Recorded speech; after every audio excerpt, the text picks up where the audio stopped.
ಹಬ್ಬದ ಸಂಭ್ರಮದ ನಡುವೆ ರಾಜ್ಯದ ಜನತೆಗೆ ಮತ್ತೊಂದು ಗುಡ್ ನ್ಯೂಸ್ ಸಿಕ್ಕಿದೆ. ಜಿಎಸ್ಟಿ ಪರಿಷ್ಕರಣೆ ಹಿನ್ನೆಲೆ ಇದೇ ಸೋಮವಾರದಿಂದ ಹಾಲಿನ ಉತ್ಪನ್ನಗಳ ದರ ಇಳಿಕೆಯಾಗ್ತಿದೆ. ಈ ಕುರಿತ ಕಂಪ್ಲೀಟ್ ಡೀಟೇಲ್ಸ್ ಇಲ್ಲಿದೆ.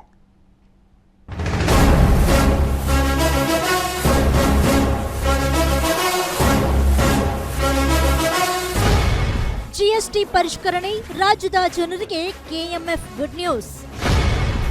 ಮೊಸರು, ಬೆಣ್ಣೆ, ತುಪ್ಪ, ಚೀಸ್ ಬೆಲೆಗಳಲ್ಲಿ ಭಾರಿ ಇಳಿಕೆ. ಸೆಪ್ಟೆಂಬರ್ 22ರಿಂದ ನಂದಿನಿ ಹಾಲಿನ ಉತ್ಪನ್ನಗಳ ಹೊಸ ದರ ಜಾರಿ. ಕರ್ನಾಟಕದ ಜನತೆಗೆ ಭರ್ಜರಿ ಸಿಹಿ ಸುದ್ದಿಯೊಂದು ಸಿಕ್ಕಿದೆ. ಕೆಎಂಎಫ್ ಗ್ರಾಹಕರಿಗೆ ಜಿಎಸ್ಟಿ ಪರಿಷ್ಕರಣೆಯಾದ ಬೆನ್ನಲ್ಲೇ ಸೋಮವಾರದಿಂದ ನಂದಿನಿಯ ಕೆಲವು ಉತ್ಪನ್ನಗಳ ದರ ಇಳಿಕೆ ಮಾಡಿದ್ದು ಹಬ್ಬದ ಸಂದರ್ಭದಲ್ಲಿ ಜನರ ಜೇಬಿನ ಭಾರ ಇಳಿಸಿದೆ. ಕಳೆದ ಕೆಲ ದಿನಗಳ ಹಿಂದಷ್ಟೇ ಪ್ರಧಾನಿ ನರೇಂದ್ರ ಮೋದಿ ನೇತೃತ್ವದ ಕೇಂದ್ರ ಸರ್ಕಾರ ಆಹಾರ ಉತ್ಪನ್ನಗಳ ಮೇಲಿನ ಜಿಎಸ್ಟಿಯನ್ನ ಇಳಿಕೆ ಮಾಡಿತ್ತು. ಈ ಬೆನ್ನಲ್ಲೇ ಅದರ ವ್ಯಾಪ್ತಿಯಲ್ಲೇ ಬರುವ ನಂದಿನಿ ಮೊಸರು, ತುಪ್ಪ, ಬೆಣ್ಣೆ ಮತ್ತು ಲಸ್ಸಿ ಸೇರಿದಂತೆ ಹಲವು ಹಾಲಿನ ಉತ್ಪನ್ನಗಳ ದರ ಇಳಿಕೆಯಾಗಿದ್ದು ಸೋಮವಾರದಿಂದ ಹೊಸ ದರ ಜಾರಿಗೆ ಬರಲಿದೆ. ಈ ಮೂಲಕ ರಾಜ್ಯದ ಜನರಿಗೆ ಕೆಎಂಎಫ್ ಗುಡ್ ನ್ಯೂಸ್ ಕೊಟ್ಟಿದೆ. ಕೇಂದ್ರ ಸರ್ಕಾರ ಜಿಎಸ್ಟಿ ಪ್ರಮಾಣ ಕಡಿಮೆ ಮಾಡಿದೆ. ಹೀಗಾಗಿ ನಾವು ಕೂಡ ಹಾಲಿನ ಉತ್ಪನ್ನಗಳ ದರ ಪರಿಷ್ಕರಣೆ ಮಾಡಿದ್ದು ಹಾಲು ಮತ್ತು ಮೊಸರಿನ ದರದಲ್ಲಿ ಯಾವುದೇ ವ್ಯತ್ಯಾಸವಿಲ್ಲದೆ ಉಳಿದ ನಂದಿನಿ ಉತ್ಪನ್ನಗಳ ಮೇಲೆ ದರ ಪರಿಷ್ಕರಣೆಯಾಗಿದ್ದು ಸೆಪ್ಟೆಂಬರ್ 22ರಿಂದ ಜಾರಿಗೆ ಬರುವಂತೆ ಆದೇಶ ಮಾಡಿದ್ದು ಹಿಂದೆ 12% ಜಿಎಸ್ಟಿ ಇತ್ತು, ಇದೀಗ 5% ಜಿಎಸ್ಟಿ ಆಗಿದೆ. ಹೀಗಾಗಿ ಎಲ್ಲವೂ ದರ ಕಡಿಮೆ ಮಾಡಿ ದರ ಪರಿಷ್ಕರಣೆಯಾಗಿದ್ದ ನಂದಿನಿ ಗ್ರಾಹಕರು ಖುಷಿಯಾಗಿದ್ದಾರೆ.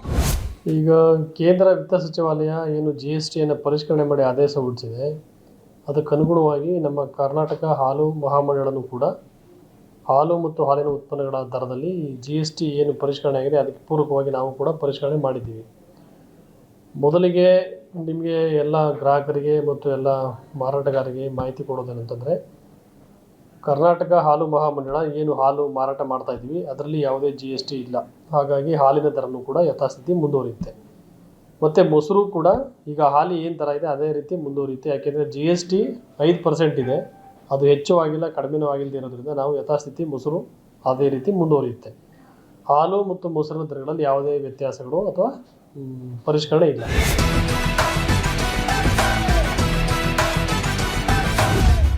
ಇನ್ನು ಯಾವ ಉತ್ಪನ್ನಗಳ ದರ ಎಷ್ಟೆಷ್ಟು ಇರಲಿದೆ ಅನ್ನೋದನ್ನ ನೋಡೋದಾದ್ರೆ, ತುಪ್ಪ 1000 ಮಿಲಿ 650 ರೂಪಾಯಿ ಇದ್ದ ದರ 610ಕ್ಕೆ ಇಳಿಕೆ. ಬೆಣ್ಣೆ 500 ಗ್ರಾಂ 305 ರೂಪಾಯಿ ಇದ್ದ ದರ 886ಕ್ಕೆ ಇಳಿಕೆ. ಪನ್ನೀರ್ 1000 ಗ್ರಾಂ 425 ರೂಪಾಯಿ ಇದ್ದ ದರ 408 ರೂಪಾಯಿಗೆ ಇಳಿಕೆ. ಗುಡ್ ಲೈಫ್ 1000 ಮಿಲಿ 70 ರೂಪಾಯಿ ಇದ್ದ ದರ 68 ರೂಪಾಯಿಗೆ ಇಳಿಕೆ. ಚೀಸ್ 1 ಕೆಜಿ 480 ರೂಪಾಯಿ ಇದ್ದ ದರ 450 ರೂಪಾಯಿಗೆ ಇಳಿಕೆ. ಚೀಸ್ ಸಂಸ್ಕರಣೆ 1 ಕೆಜಿ 530 ರೂಪಾಯಿ ಇದ್ದ ದರ 497 ರೂಪಾಯಿಗೆ ಇಳಿಕೆ. ಐಸ್ ಕ್ರೀಮ್ 1000 ಮಿಲಿ 200 ರೂಪಾಯಿ ಇದ್ದ ದರ 178 ರೂಪಾಯಿಗೆ ಇಳಿಕೆ. ಖಾರ ಉತ್ಪನ್ನ 180 ಗ್ರಾಂ 600 ರೂಪಾಯಿ ಇದ್ದ ದರ 56 ರೂಪಾಯಿಗೆ ಇಳಿಕೆ. ನಂದಿನಿ ನೀರು 1000 ಮಿಲಿ 20 ರೂಪಾಯಿ ಇದ್ದ ದರ 18 ರೂಪಾಯಿಗೆ ಇಳಿಕೆ. ಹಾಲಿನ ಉತ್ಪನ್ನಗಳ ಹೊಸ ದರ ಪರಿಷ್ಕರಣೆ ಹಿನ್ನೆಲೆ 22ರಿಂದ ಹೊಸ ದರ ಜಾರಿಯಾಗಲಿದೆ. ಈ ಹಿನ್ನೆಲೆ ಸ್ಟಾಕ್ ಇಟ್ಟುಕೊಂಡ ಮಾರಾಟಗಾರರು ಕೂಡ ಕೊಂಚ ಅಲರ್ಟ್ ಆಗಬೇಕಿದೆ. ಕಾರಣ ಈಗಾಗಲೇ ಸಂಪೂರ್ಣ GST ಅಡಿ ಖರೀದಿ ಮಾಡಿರುವ ಸಗಟು ವ್ಯಾಪಾರಿಗಳು 22ರಿಂದ ದರ ಇಳಿಕೆ ಹಿನ್ನೆಲೆ ಹೊಸ ದರಕ್ಕೆ ಮಾರಾಟ ಮಾಡಿದರೆ ಲಾಸ್ ಆಗಲಿದೆ. ಹೀಗಾಗಿ ಹಳೆ ದರದಲ್ಲಿ ಖರೀದಿ ಮಾಡಿರುವ ಹಳೆ ಸ್ಟಾಕ್ ಅನ್ನ ಮಾರಾಟಗಾರರು GST ಪೋರ್ಟಲ್ನಲ್ಲಿ ಸ್ಟಾಕ್ ಮಾಹಿತಿಯನ್ನ 12ರ ರಾತ್ರಿ ಅಪ್ಲೋಡ್ ಮಾಡಬೇಕು. ಆ ಬಳಿಕ GST ಮೂಲಕವೇ ಪಾವತಿ ಮಾಡಿರುವ ಹೆಚ್ಚುವರಿ ಹಣ ಕ್ಲೈಮ್ ಮಾಡಬೇಕು. ಒಂದೊಮ್ಮೆ ಹಾಗೆ ಮಾಡದೆ ಹಳೆ ದರದಲ್ಲಿ ಉತ್ಪನ್ನ ಮಾರಾಟ ಮಾಡಿದ್ರೆ ಕ್ರಮದ ಎಚ್ಚರಿಕೆಯನ್ನ KMF ನೀಡಿದೆ. GST ಈಗ 5% ಬಂದಿದೆ. ಹಾಗಾಗಿ 5% GST ಅಮೌಂಟ್ ಏನಿದೆ ಆ ದರವನ್ನು ಪರಿಷ್ಕರಣೆ ಮಾಡಿ ನಾವು ಈಗಾಗಲೇ ಎಲ್ಲ ಒಕ್ಕೂಟಗಳಿಗೆ ಮಾಹಿತಿಯನ್ನು ಕೊಟ್ಟಿದ್ದೀವಿ. ಅದ್ರ ಪ್ರಕಾರನೇ 12% GSTಯನ್ನು 5ಕ್ಕೆ ಇಳಿಸಿರೋದ್ರಿಂದ 7% ಏನು ಕಡಿತ ಆಗ್ತಾ ಇದೆ ಅಷ್ಟು ಲಾಭಾಂಶವನ್ನು ನಾವು ಗ್ರಾಹಕರಿಗೆ ಪಾಸ್ ಆನ್ ಮಾಡಬೇಕು ಅನ್ನೋದು ವಿತ್ತ ಸಚಿವಾಲಯದ ಆದೇಶ ಇದೆ, ಅದನ್ನು ನಾವು ಅನುಷ್ಠಾನ ಮಾಡ್ತಾ ಇದ್ದೀವಿ.